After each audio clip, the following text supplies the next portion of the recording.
Welcome to the Museum of Radio and Technology. We're located in Huntington, West Virginia, down on the west end of town in what is known as the Harveytown section of the great city of Huntington, West Virginia. The museum was started back in 1991 by a group of local collectors and the former Antique Radio Club of America, West Virginia chapter. It's one of those things we had dreamed about putting a museum together, and this school came up for sale due to consolidation, and we were able to purchase the building, acre and a half of property, and we're one of the only radio museums in the country that actually owns the building therein. One of the largest in the country. So I think we'll now head on off and I'll give you a tour of the museum. It's a map of the US, and as you can see down the side are all the foreign countries that are representative people that have been here. And it's one of the more popular things we have here. People like to say, well, I'm from such and such place. We've had from California, all 50 states, including Hawaii and Alaska. We've had Russia, all over the place. So it's, the museum is well known.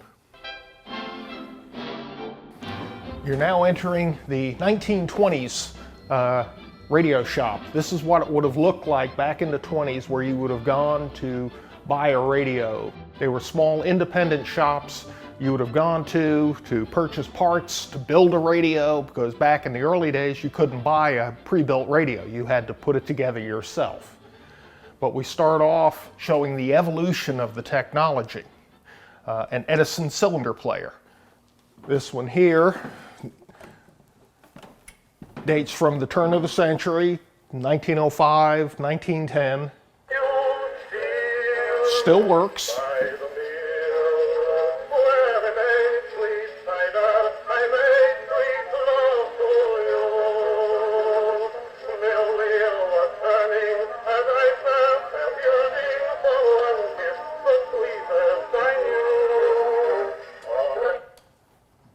And each one of these cylinders, it holds about 4 minutes worth of music. You could say that's sort of the iPod of, the late 18th or 19th century into the 20th century. There was nothing else around like it.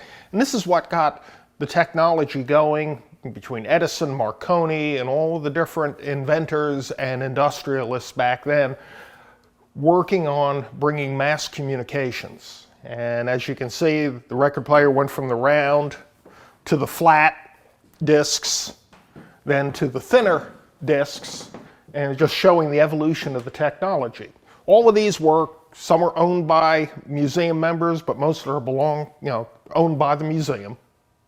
And then they started a little bit later adding a radio into it, sort of your first home entertainment system. And most of the radios in here are all US manufacturers. And when you look at the earlier sets, you had 3 tuning knobs, volume control knobs, and later on, like the one below it, you had 1 tuning knob and an on-off for your volume. Very simple to operate. The earlier ones, if you looked at some of them, it almost required a degree in electrical engineering just to turn the thing on. And we have crystal radios. These still work. They pick up AM. No power needed. They just take the AM radio signal, strip the carrier off of it, and you're left with the audio. So there's a whole group of people, that's all they collect are crystal radios. They design them, still building them. It's a very interesting hobby. And we have speakers, different parts, spark coils from the early transmitters. We've got, tubes, parts.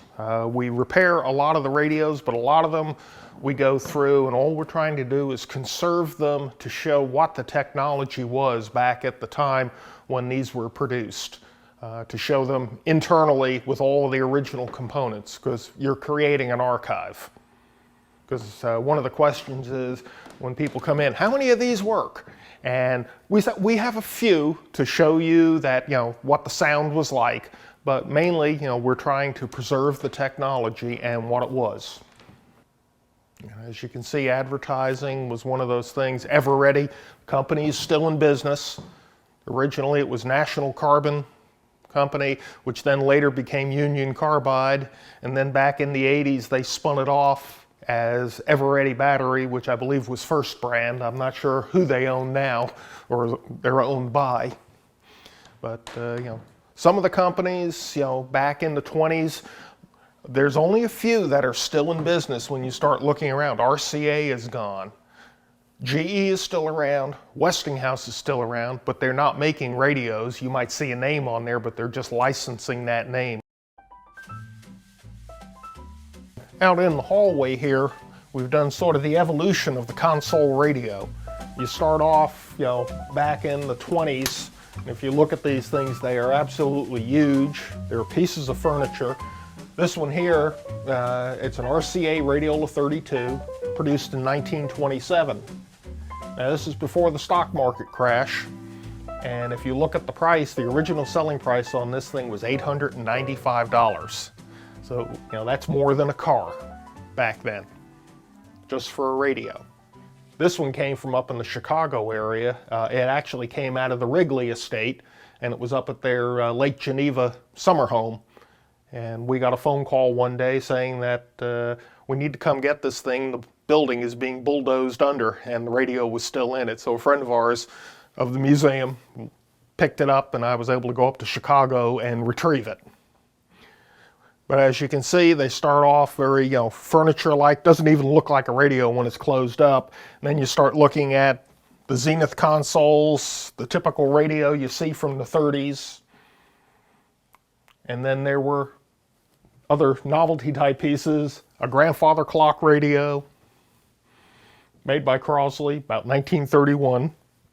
Then Zenith, Scott radio, that was sort of the high end, all chrome chassis, produced back in 1935, 1936. This is the all-wave 23. There's 23 tubes in this thing, and it cost $219 back in the 30s.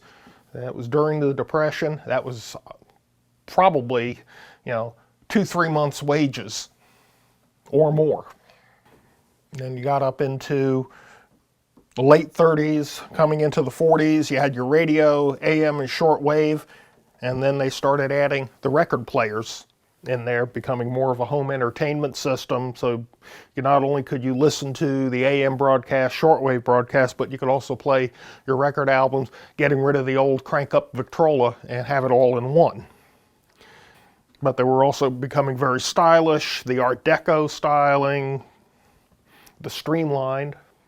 Another interesting set is this one here. It's very plain Jane, but it was produced during World War II. During World War II, all production of civilian electronics, you couldn't make a radio. Philco and a couple other companies, they had all of the car radios left over. They couldn't produce cars, that everything was going into the wartime effort. Well, they had the car radios, they had cabinets, they got permission from the FCC and the government to build a small power supply and put the AM radio in a cabinet so they could sell a radio during World War II for people that didn't have them, and they were AM only, strictly, pick up local stations just like your car radio. And so they're extremely rare now because not many of them survived and not many people bought them. So to find them, I think I've only seen a half dozen of them in all the years we've been collecting. And then advertising pieces, we're always looking for things like that and trying to preserve them.